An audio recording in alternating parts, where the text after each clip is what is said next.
भगवान श्री, गर्भ से पहले और गर्भकाल में यदि माता पिता ध्यान करते हैं तो बच्चे पर इसका क्या असर पड़ता है? निश्चय ही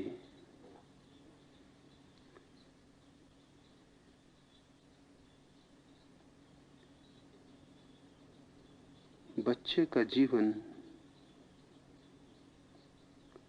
जन्म के बाद शुरू नहीं होता, वो तो गर्भाधारण के समय ही शुरू हो जाता है। उसका शरीर ही नहीं बनता मां के पेट में, उसका मन भी बनता है, उसका हृदय भी बनता है। मां अगर दुखी है, परेशान है, चिंतित है, तो ये घाव बच्चे पे छूट जाएंगे, और ये घाव बहुत गहरे होंगे जिनको वो जीवन भर धो के भी धो ना सकेगा। मां अगर क्रोधित है, झगड़ालू है, हर छोटी मोटी बात का बतंगड़ बना बैठती है, इस सब के परिणाम बच्चे पर होने वाले हैं।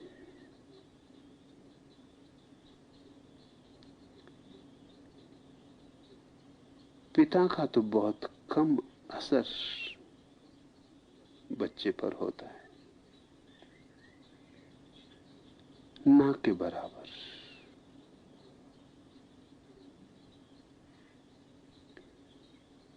99% तो मां ही निर्माण करती है बच्चे का, इसलिए जिम्मेवारी उसकी ज्यादा है।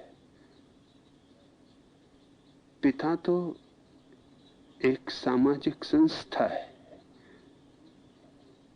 एक जमाना था पिता नहीं था, और एक जमाना फिर होगा पिता नहीं होगा, लेकिन मां पहले भी थी और मां बाद में भी होगी।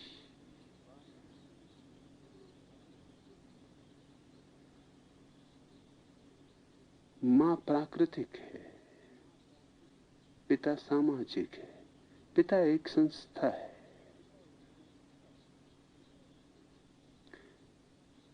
उसका काम बहुत ही साधारण है, जो कि एक इंजेक्शन से भी किया जा सकता है, और इंजेक्शन से ही किया जाएगा भविष्य में, क्योंकि इंजेक्शन से ज्यादा बेहतर ढंग से किया जा सकता है। एक संभोग में पुरुष करीब 1 करोड़ जीवाणुओं को स्त्री गर्भ की ओर छोड़ता है, जिनमें से एक इस दौड़ में मां के अंडे तक पहुंच पाता है। जो पहले पहुंच जाता है वो प्रवेश कर जाता है और अंडा बंद हो जाता है। बाकी जो 1 करोड़ जीवाणु हैं वो 2 घंटे के भीतर मर जाते हैं। उनकी उम्र 2 घंटा है। भयंकर दौड़ है और लंबी दौड़ है। अगर अनुपात से हम देखें, अगर आदमी की ऊंचाई हम 6 फुट मान लें, तो जीवाणु इतने छोटे हैं कि मां के गर्भ तक पहुंचने का मार्ग 2 मील लंबा हो जाता है। इस 2 मील लंबे मार्ग पर भयंकर प्रतिस्पर्धा है। इसे मैं राजनीति की शुरुआत कहता हूं।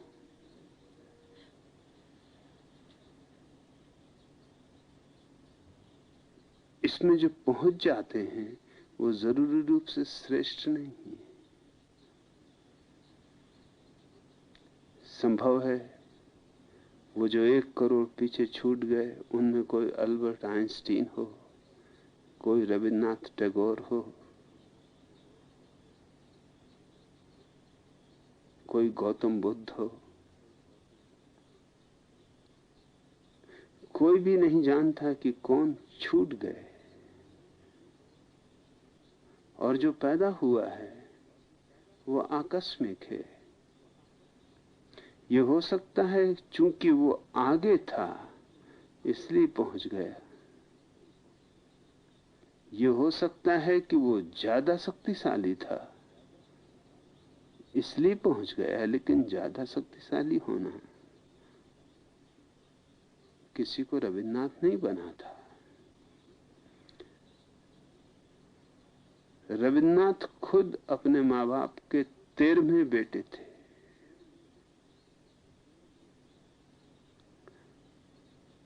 ये संयोग की बात है कि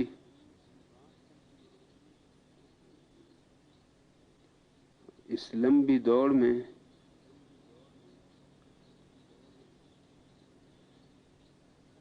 रविन्द्रनाथ पहुंच सके। अक्सर ये होता है कि रविन्द्रनाथ जैसे लोग या गौतम बुद्ध जैसे लोग या अल्बर्ट आइंस्टीन जैसे लोग न तो बहुत दौड़ने में उत्सुक होंगे, न बहुत प्रतिस्पर्धा में उत्सुक होंगे।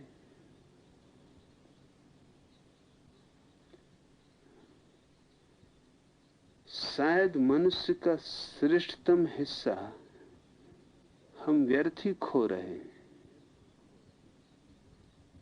जो कि आसानी से चुना जा सकता है।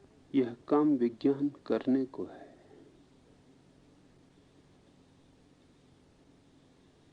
1 करोड़ जीवाणुओं में से जब हम श्रेष्ठतम को चुन सकते हैं, तब क्यों नंबर 2 और नंबर 3 के लोगों को जगह दी जाए। इसलिए पिता का काम तो समाप्त होने के करीब है।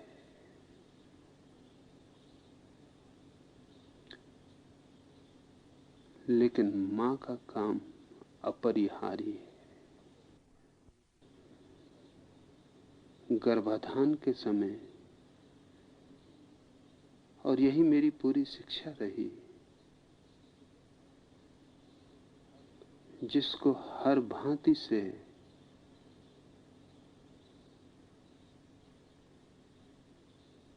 विकृत करके उपस्थित किया गया। मेरी सारी शिक्षा यही रही कि काम वासना मनुष्य के जीवन की प्रारंभ, मनुष्य के जीवन का सब कुछ है। और काम वासना को दबाने की बजाय उसे हम कैसे सुंदर, श्रेष्ठ और शिवत्व की ओर ले चलें, कैसे उसका रूपांतरण हो सके, इस संबंध में चिंतन होना चाहिए। दमन से तो केवल हम रुग्ण व्यक्ति पैदा करते हैं, और ध्यान प्रक्रिया है व्यक्ति की काम वासना के परिवर्तन की। अगर काम वासना के क्षणों में स्त्री और पुरुष दोनों ही शांत हैं, मौन हैं, एक दूसरे में ऐसे लीन हैं कि जैसे कहीं कोई दीवार न हो,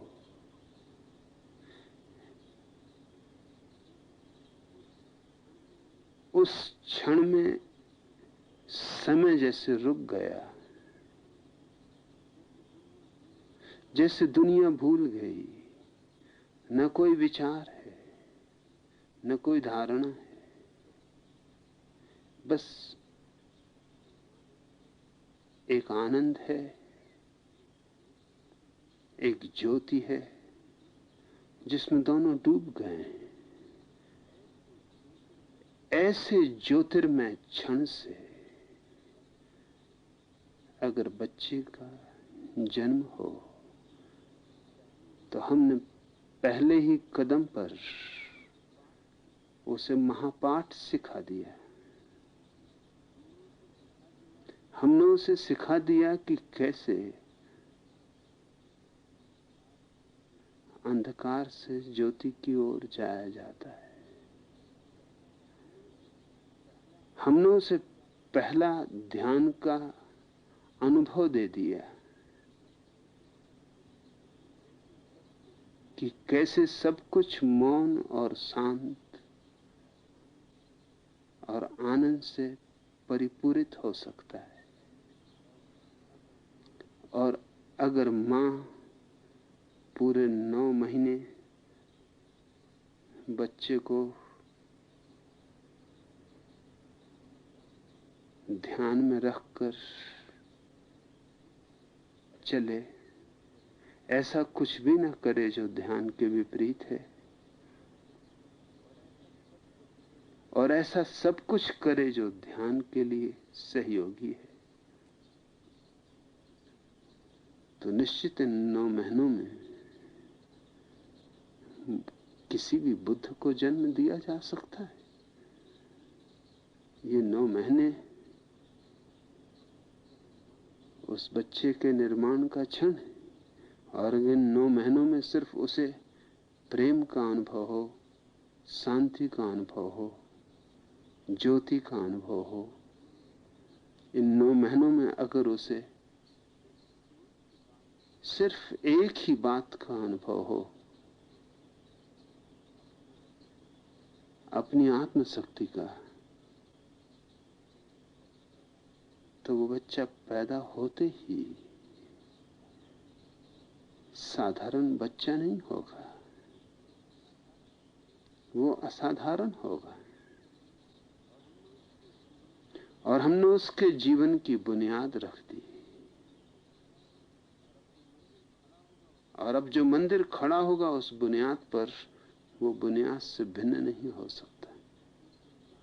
इसलिए जब भी कोई माँ बाप अपने बच्चों के प्रति मुझसे शिकायत करने आते हैं, तो मैंने उन्हें कहा है कि तुम्हें चाहे बुरा लगे, मगर जिम्मेवार तुम हो।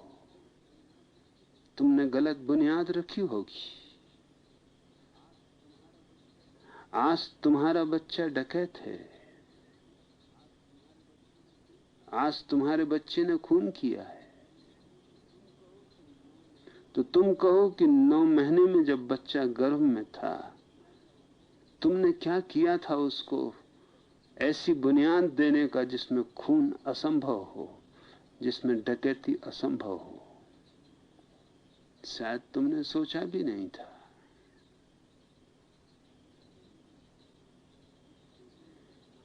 निश्चय ही ध्यान जीवन के प्रत्येक अनुभव में उपयोगी है, और जन्म तो जीवन की सबसे बड़ी घटना है। और ध्यान प्रेम के क्षण में सबसे सरल, सबसे सुगम बात है, क्योंकि प्रेम के क्षण में सहज ही विचार खो जाते हैं और एक तल्लीनता छा जाती, और एक सन्नाटा घेर लेता है, और एक प्रतीति होती है जैसे हम भिन्न नहीं हैं अस्तित्व से,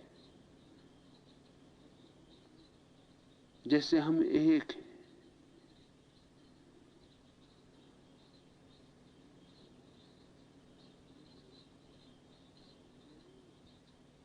यही विचार केवल भारत में पैदा हुआ। अगर भारत ने दुनिया को कोई भी चीज दी है जिसको वो कह सके कि वो बिल्कुल उसकी अपनी है, तो वो है तंत्र शास्त्र। और तंत्र शास्त्र का सारा आधार एक है कि कैसे काम ऊर्जा और ध्यान ऊर्जा को एक कर दिया जाए। और मैं अपने पूरे जीवन उस बात को दोहराता रहा हूं, लेकिन लोग अजीब हैं। आंखें हैं और आंखें नहीं, कान हैं और कान नहीं, और बीच में मध्यस्थ हैं उन्हें समझाने वाले। मेरी एक एक बात को गलत करके समझाया गया है, जबकि मैं मौजूद हूं और मुझसे पूछा जा सकता है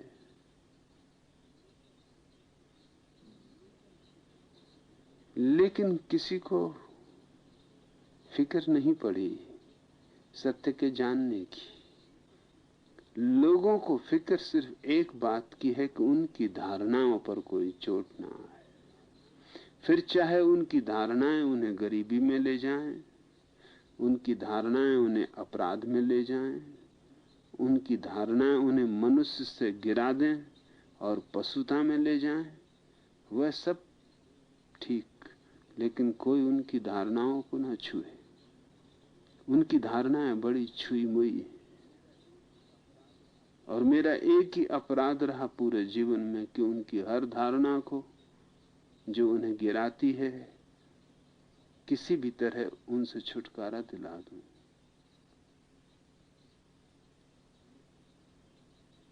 यह सर्वाधिक महत्वपूर्ण बात होगी कि हर युगल इसे अपनी कसम बना ले कि जब तक वो ध्यान में समर्थ नहीं हो जाता किसी बच्चे को जन्म नहीं देगा।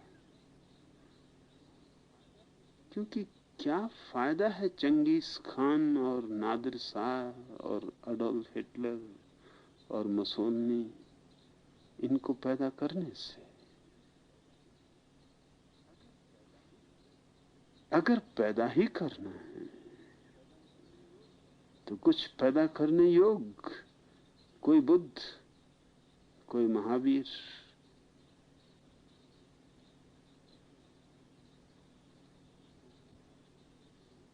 कोई नागार्जुन, कोई जो तुम्हारी प्रतिभा को निखार देगा, आगे ले चलेगा। मगर उसके लिए पहले तो मां बाप को तैयार होना पड़ेगा।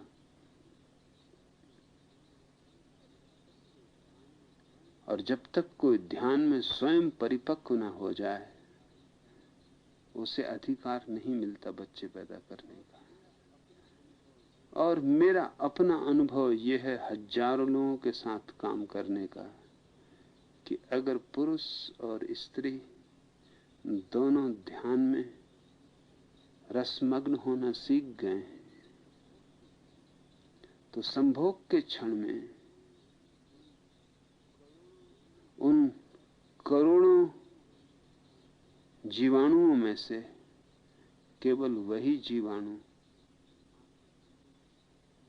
मां के अंडे तक पहुंचने में समर्थ होगा जो उनके ध्यान के साथ एक रास्ता अनुभव कर रहा है। क्योंकि उनका ध्यान उन दोनों की शक्ति उसे शक्ति देगी। वो और सबको पीछे छोड़ जाएगा, वो उसकी गति बन जाएगी। ध्यान के बिना बच्चों को पैदा करना जीवन ऊर्जा को व्यर्थ नष्ट करना है।